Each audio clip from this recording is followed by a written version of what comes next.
2026 ഈ വീഡിയോ കേൾക്കുന്ന ഓരോരുത്തരുടെയും ജീവിതത്തിൽ ഒരു കൊയ്ത്തിന്റെ വർഷമായിരിക്കും.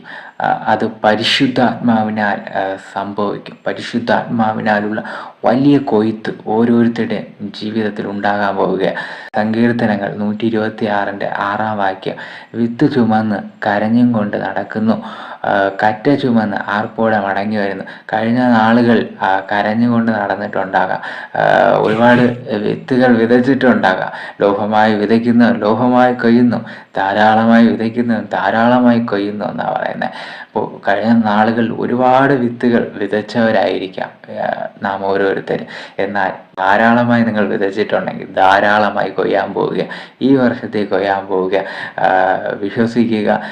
ഒരു വചനം ഇങ്ങനെയാണ് പറയുന്നത്, കൊയ്ത്ത് കാലത്ത് കിടന്നുറങ്ങുന്ന നാണം കെട്ടവനെന്ന് പറയുന്നുണ്ട്.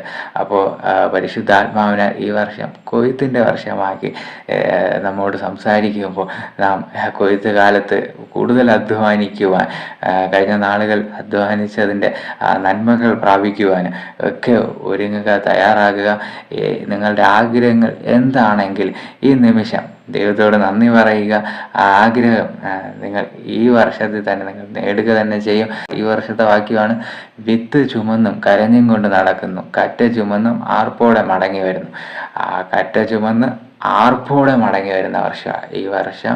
അപ്പോൾ 2026 അവസാനം എത്തുമ്പോൾ എല്ലാവർക്കും ഈ ഒരു വർഷം കൊയ്ത്തിൻ്റെ വർഷമായിരുന്നു. പലതും പല മുൻ വർഷങ്ങളിൽ ചിന്തിച്ചിട്ടും പ്ലാൻ ചെയ്തിട്ടും നടക്കാത്തത് ഈ വർഷം നടക്കുവാൻ ഇടയായി എന്ന് നമുക്ക് ഓരോരുത്തർക്കും പറയാം. അതിന് ദൈവം സഹായിക്കട്ടെ. ഈ ഒരു വർഷം കൊയ്ത്തിൻ്റെ വർഷമാണ്. Stay blessed. Thank you.